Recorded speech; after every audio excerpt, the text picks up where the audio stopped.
A quienes los árboles no le dejan ver el bosque nunca comprenderán la enfermedad, porque ésta incluye las relaciones con el entorno e incluso el nivel social. La enfermedad se manifiesta en los temas familiares y comunitarios, en el ámbito del entorno laboral y de la vivienda.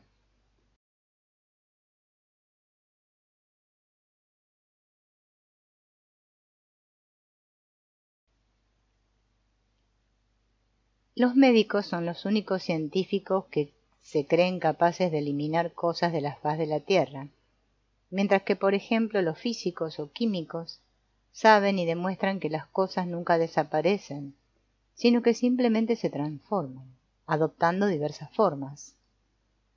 Al calentar un bloque de hielo, una materia sólida se transforma en agua líquida, y si se sigue calentándose agua en forma líquida, se transforma en vapor en forma gaseosa.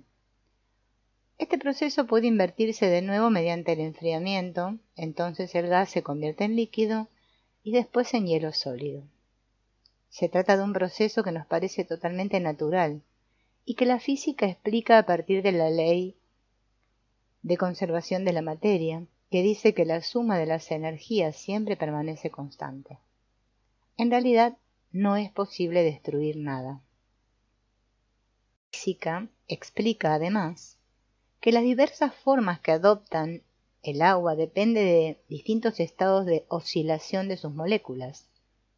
En el estado sólido, éstas oscilan a una frecuencia relativamente baja, mientras que en el estado líquido poseen más energía y oscilan con mayor rapidez. Por último, en el estado gaseoso, su excitación y por tanto su oscilación es muy elevada.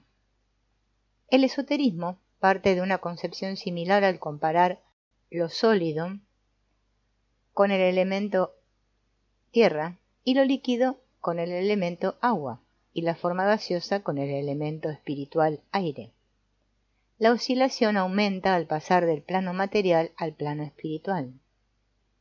Trasladado al tema que nos ocupa, esto significa que el cuerpo, como expresión del mundo material, posee la frecuencia de oscilación más baja, el plano psíquico posee una frecuencia media y el plano espiritual la frecuencia más alta. Por lo tanto, a fin de elevar al plano psíquico un tema que se manifiesta como síntoma físico en la frecuencia de oscilación más reducida, es preciso insuflar energía. Y aún se necesita más energía para alcanzar el plano espiritual. Esta energía debe traducirse a la hora de interpretar el cuadro patológico en forma de conciencia y afecto. En el proceso inverso, el de la patogénesis o formación de la enfermedad, se produce un ahorro de energía. Cuando nos vemos obligados a abordar un tema que preferimos evitar, ahorramos energía consciente sumiendo el tema en el plano psíquico y corporal. Aquello que no queremos tener en nuestro consciente, que confiamos eliminar, ignorándolo finalmente, permanece a un lado, en el pleno sentido de la palabra, o empleando la terminología de Carl Jung, permanece en la sombra. Por consiguiente, la sombra está constituida por todo aquello que no queremos reconocer ni aceptar y que intentamos pasar por alto. La sombra es diametralmente opuesta al yo, que está formado por todo aquello que aceptamos de nosotros mismos y con lo que nos identificamos. Por esta razón, ninguna persona y ningún yo se plantea de buen grado los temas que se van acumulando en la sombra.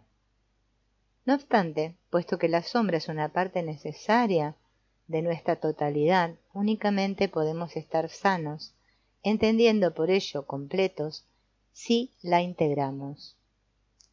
Una persona completa está formada por yo y sombra. Ambos conforman el ser humano completo y autorrealizado. Consecuentemente, la aceptación y la superación de los temas que existen en la sombra y que se traducen en síntomas es un camino para encontrarse a uno mismo. Los cuadros patológicos son manifestaciones de la sombra, que por su manera de aparecer desde lo más profundo de nuestra alma hasta la superficie del universo corporal, resultan fácilmente accesibles, con lo que se convierten en excelentes indicadores para alcanzar la plenitud. El fenómeno del desplazamiento de los síntomas, con sus dos sentidos opuestos, puede ilustrarse claramente tomando como ejemplo una úlcera de estómago. Este término fue acuñado por la medicina y la psicología convencionales al comprobar que los síntomas que se habían eliminado mediante terapia volvían a aparecer en otro punto. La medicina convencional se centra en el cuerpo, por lo que naturalmente el desplazamiento de los síntomas también tiene lugar en el cuerpo. Si quisiéramos ser cínicos, diríamos que los síntomas van pasando de un órgano a otro y de un especialista a otro. En la actualidad, a las personas que acuden al médico quejándose de molestias del estómago del tipo nervioso, se les suele recetar un psicofármaco que tiene un efecto de desacoplamiento psicovegetativo, es decir, se bloquea químicamente la unión entre los nervios vegetativos del estómago y la psique. Esto impide al estómago reaccionar ante estímulos psíquicos. De este modo, las molestias desaparecen, aunque la situación fundamental del paciente sigue siendo la misma, por lo que vuelven a surgir. El siguiente paso de la medicina convencional sería el desacoplamiento psicovegetativo de tipo quirúrgico, que consiste en cortar las correspondientes ramificaciones del nervus vagus, que es el responsable. Si ya es demasiado tarde para realizar esta intervención, se seccionan 2 o 3 tercios del estómago afectado. La lógica que se aplica, tan simple como estrecha de miras, es que si se extirpa un órgano, éste ya no puede doler, pero en el estómago seccionado no tardan en aparecer otros trastornos digestivos. Todas estas medidas tienen como único objetivo el cuerpo. Los síntomas se desplazan al plano corporal, o sea, por así decirlo, al plano horizontal. La alternativa sería desplazarlos al plano vertical, del plano corporal al plano psíquico y finalmente al espiritual. Pero para poder pasar de una zona de oscilación más baja a otra de más alta, se precisa energía, que debe aportar el mismo afectado. Lo único que puede hacer el médico es actuar como catalizador. Asumiendo un compromiso consciente es posible descubrir las raíces psíquicas que provocan los dolores en el estómago. ¿Qué le molesta?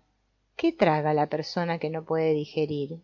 ¿Qué lleva a ese acto de automutilación que en definitiva es lo que es toda úlcera de estómago? Tras los temas dominados por los sentimientos, un estudio adecuado detectará pautas de conciencia y podrá trabajar en ellas. El desplazamiento vertical de los síntomas tiene la ventaja de que se detiene la escalada de los síntomas, haciendo posible que desaparezcan definitivamente. Los planos corporal, psíquico, espiritual, que se encuentran superpuestos verticalmente, representan las categorías de forma y contenido. El cuerpo corresponde al aspecto de la forma, mientras que el alma y el espíritu representan el contenido. Desde una concepción del universo religiosa o esotérica, este paralelismo es evidente. Pero las ciencias naturales no lo aceptan. En la antigüedad, todas las formas, es decir, todas las cosas, eran consideradas como manifestación de una idea subyacente. Goethe aún pudo afirmar sin temor a ser contradecido: todo lo que es perecedero no es más que una metáfora.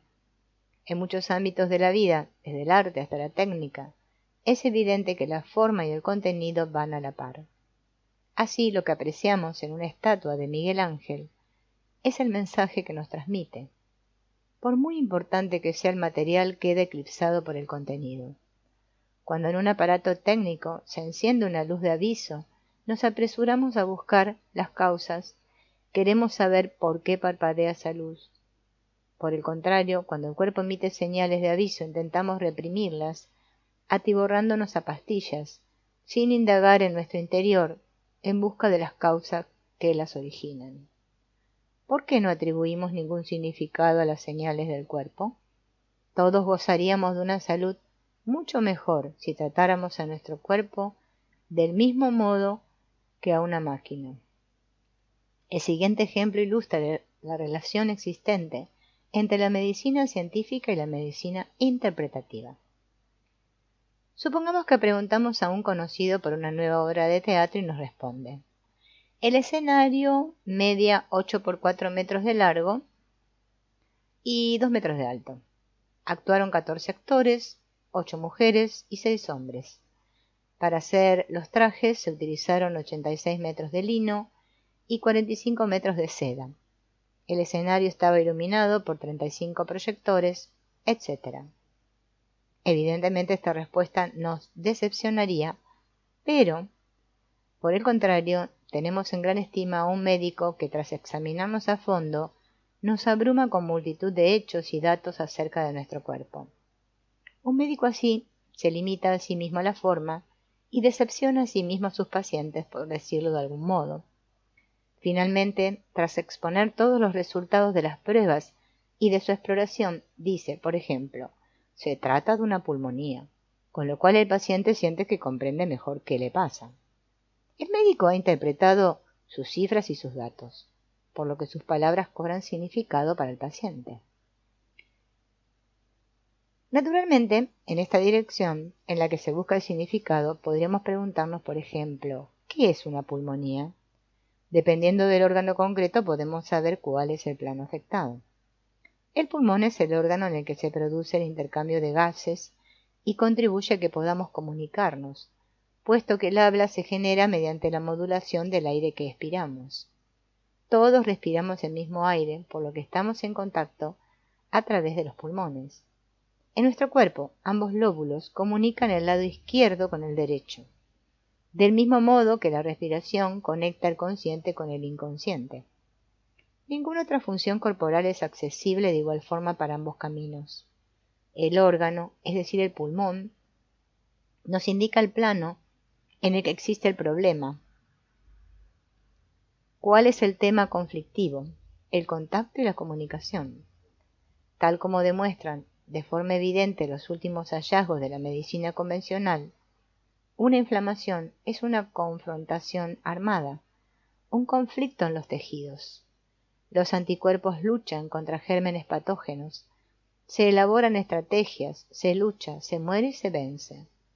Por lo tanto, la inflamación en los pulmones encarna un conflicto a nivel de la comunicación. A partir de este primer paso en la interpretación podríamos ir más allá y preguntarnos: ¿por qué me pasa justamente a mí, justamente esto y justamente ahora? ¿Qué me impide hacer? ¿Qué me obliga a hacer? Para lograr una interpretación realmente significativa es preciso tener en cuenta el entorno individual, así como la sintomatología específica. La interpretación por la vía rápida de diagnósticos, tal como acabamos de hacer, es tan superficial como el mismo diagnóstico. No obstante, la interpretación de los diagnósticos no es del todo inútil, aunque solo se trate de agregar una piedrecita más al gran mosaico del cuadro patológico. Por otra parte, es preferible utilizar el término traducido antes que el latino, el griego, o como viene siendo habitualmente, el término inglés. Así, esclerosis múltiple significa muchos endurecimientos, lo que arroja no poca luz sobre esta enfermedad. Otros diagnósticos pierden parte de su componente aterradora al ser explicados, por ejemplo, PSP, poli, múltiple, artritis, inflamación de las articulaciones, crónica, que va progresando. Primaria desde el principio. En realidad, usted no necesita un médico para efectuar este diagnóstico, puesto que ya sabe que desde el principio el problema es que le duelen muchas articulaciones y que dicho dolor se va agravando. Esperamos que al contraponer forma y contenido hayamos puesto claramente de manifiesto cuán importantes son los dos. Sin escenario ni actores no es posible representar una obra de teatro. Sin trajes resultaría algo embarazoso para los actores y el público, y sin iluminación, su significado quedaría sumido en tinieblas. Todos estos aspectos tienen su importancia, pero no son esenciales. Con los datos y las cifras obtenidos analíticamente ocurre algo parecido. Son imprescindibles para describir los aspectos formales y por supuesto los utilizamos asimismo como puntos de partida. Nos permiten dar el primer paso, por lo que son requisito indispensable para dar un segundo paso, que es la búsqueda de un significado o la interpretación. Sin embargo, es evidente que no pueden reemplazarlos. Por consiguiente, la medicina convencional representa una importante base y la medicina interpretativa no aspira a sustituirla, sino a ampliarla, esencialmente. Ambas orientaciones tienen una base común, que es el cuerpo, pero sus campos de actividad se sitúan en planos totalmente distintos. La medicina convencional se ha limitado al cuerpo, y cuando se trata de efectuar reparaciones hace maravillas, dejando que la psicología se ocupe de la psique, mientras que la teología se ha centrado siempre en el espíritu. Reprochar a la medicina convencional que no se preocupa de la sanación espiritual es como acudir a una piscina municipal y quejarse de que no hay vistas al mar.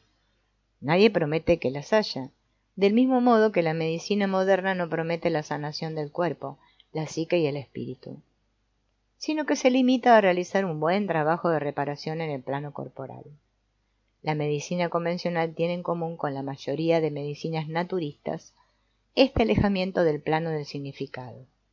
Tanto esta como aquellas tienen más puntos de contacto de los que pudiera pensarse y se basan en una misma concepción universal de tipo mecanicista. Todas ellas escudriñan el pasado en busca de las causas y compiten por ver cuál es capaz de hallar las causas más profundas y suprimir los síntomas mediante terapia. Incluso en la elección de las armas que emplean son más parecidas de lo que están dispuestas a admitir. Todo aquel que declara la guerra a los síntomas necesita armas y evidentemente defiende la causa de la alopatía, que se alza contra el enemigo intentando destruirlo con los medios más efectivos a su alcance. La medicina convencional entorpece el camino del significado o el mensaje que quieren transmitir los cuadros patológicos y sus causas. Al igual que las ciencias naturales, la medicina parte del supuesto de que es posible encontrar la causa de cualquier cosa en el pasado, y su máximo interés se centra en descubrir y eliminar dicha causa. Además, critica cualquier otro tipo de planteamiento tachándolo de no científico, un reproche que, tal como veremos, también podría aplicarse a ella misma. El aspecto más llamativo de dicha concepción de las causas es su limitación. Únicamente puede interrogarse en una dirección, el pasado, y formular la pregunta estándar: ¿por qué? Una vez o dos, como máximo. Naturalmente también podría indagarse en otra dirección, o formularse tantas preguntas como se deseen. Por ejemplo, a la pregunta ¿por qué estoy resfriado? Una respuesta aceptable para la medicina convencional sería porque hace 2 días me atacó un virus.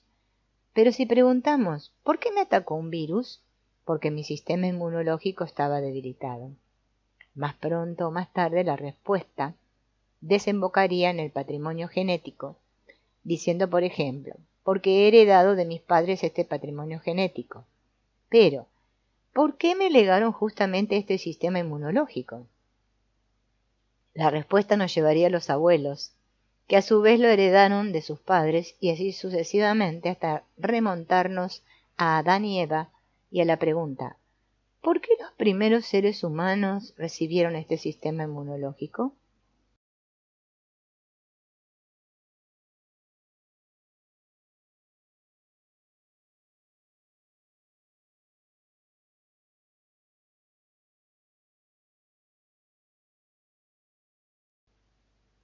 Si fuéramos aún más científicos, este procedimiento de preguntas y respuestas podría llevarnos hasta el Big Bang. La respuesta a la última pregunta, ¿Por qué, por el amor de Dios, tuvo que producirse el Big Bang? Quedaría sin respuesta. Aunque el principio de la causalidad pueda parecer infalible, un examen más exhaustivo pone de manifiesto importantes fallos. El más importante de todos ellos es que, tal como demuestra la física moderna, no siempre se ajusta a la realidad. La física es la ciencia natural que más ha avanzado y que, después de rebasar las fronteras de una concepción universal mecanicista basada en la causalidad, la ha refutado. Este punto de inflexión fundamental, no solo para la medicina, se produjo en el marco de las investigaciones sobre las partículas más pequeñas de los átomos. Los físicos descubrieron que todas las partículas, excepto el fotón de luz, poseen un polo opuesto de simetría complementaria. Por tanto, cada partícula tiene una partícula gemela, totalmente antagónica a la primera. Einstein elaboró un ordenamiento experimental en el cual una de las partículas gemelas que se generan es influida mientras la otra permanece inalterada. Sorprendentemente, en el momento en que la partícula influida experimenta un cambio de estado, la otra partícula no influida también se modifica, de modo que sigue siendo el polo opuesto de la otra. Lo más asombroso es que ambas partículas se modifican simultáneamente, por lo que es imposible explicar el fenómeno recurriendo a una transmisión de la información. Finalmente, el inglés John Bell demostró matemáticamente que entre las partículas procedentes de una fuente, llamadas partículas sincronizadas en fase, existe siempre una conexión no causal que no puede explicarse de manera lógica. El teorema de Bell va un paso más allá y demuestra que este principio no se aplica solo al ámbito subatómico, sino a todo en general. Dicho teorema supone una refutación de la causalidad, que queda reducida a un modelo de explicación que únicamente nos permite aproximarnos a la realidad. Si se tiene en cuenta que los científicos afirman que nuestro universo se creó a partir de una explosión, el Big Bang, debe de estar formado por partículas unidas entre sí. Este es justamente el punto de partida de los libros sagrados de Oriente, los Vedas hindúes y los Sudras del budismo, que describen la realidad como un todo, cuyos diferentes aspectos constitutivos están permanentemente interconectados. El hecho de que algunos físicos presenten conclusiones de tipo metafísico no supone un acercamiento de la ciencia moderna al saber antiguo, como muchos afirman, sino que son las ciencias naturales las que se aproximan al saber intemporal de los principios de la sabiduría. Pero si la causalidad ha sido refutada, se plantea la pregunta de por qué seguirse aferrando a ella. Lo cierto es que en la sociedad en la que vivimos no podemos prescindir por completo de la causalidad, porque todo está impregnado de ella, desde nuestra manera de pensar hasta nuestro lenguaje.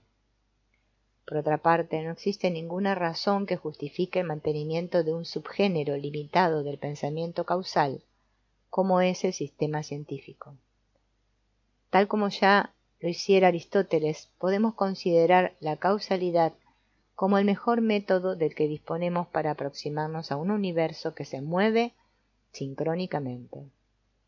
Las ventajas de esta concepción ampliada se ponen claramente de manifiesto, por ejemplo, al analizar científicamente un proceso simple, como es un acontecimiento deportivo. Sin embargo, incluso una carrera de 100 metros sería demasiado larga, por lo que debemos fijarnos en una pequeña parte de la misma, por ejemplo, la salida. Una respuesta aceptable desde el punto de vista científico a la pregunta estándar ¿cuál es la causa que impulsa a los atletas a empezar a correr? Sería el disparo de salida. Se trata de algo que sucede en el pasado y que repercute en el presente, un hecho que siempre está presente y puede reproducirse. No obstante, si usted entiende un poco de atletismo, difícilmente encontrará esta respuesta satisfactoria.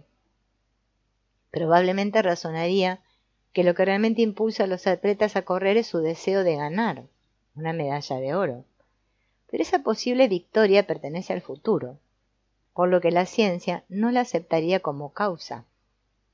Según Aristóteles, en cualquier hecho subyace un patrón causal.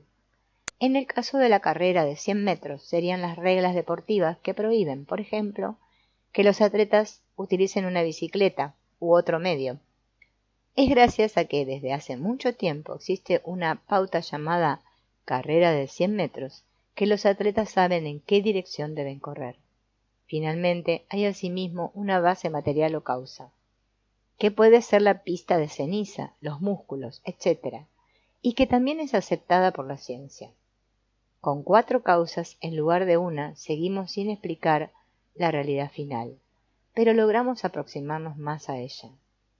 Si en el fondo no existe ninguna causa, podemos completar una de ellas con las otras 3. Por supuesto, al recurrir a estas 4 causas para interpretar los cuadros patológicos, la defendida por la medicina tradicional no pierde validez, sino que solo es completada y ampliada.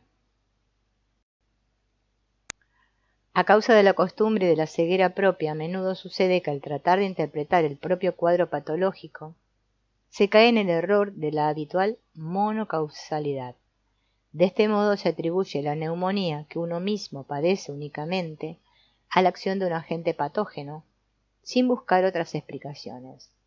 Naturalmente, todas las neumonías están causadas por agentes patógenos, que son los desencadenantes de la verdadera causa, que hay que buscar en el pasado. Pero ellos no son los únicos responsables, tal como demuestra el hecho de que la mayoría de personas sanas albergan en sus pulmones los agentes patógenos de dicha enfermedad, pero no la desarrollan. Si, por ejemplo, esas personas sanas sufren un grave accidente de tráfico y son ingresadas en una unidad de cuidados intensivos, dichos agentes patógenos pueden atacar de repente. El elevado riesgo de contraer neumonía en una unidad de cuidados intensivos no es debido a que allí se produzca una concentración de agentes patógenos. Al contrario, en ningún otro lugar se combaten y se eliminan con más efectividad. El auténtico motivo hay que buscarlo en el conflicto de comunicación que se manifiesta tan pronto como el único contacto del paciente se produce a través de tubos de plástico. Del mismo modo que siempre se encuentra una causa funcional, también se descubre un objetivo o un sentido fundamental, así como una pauta en la que todo encaja.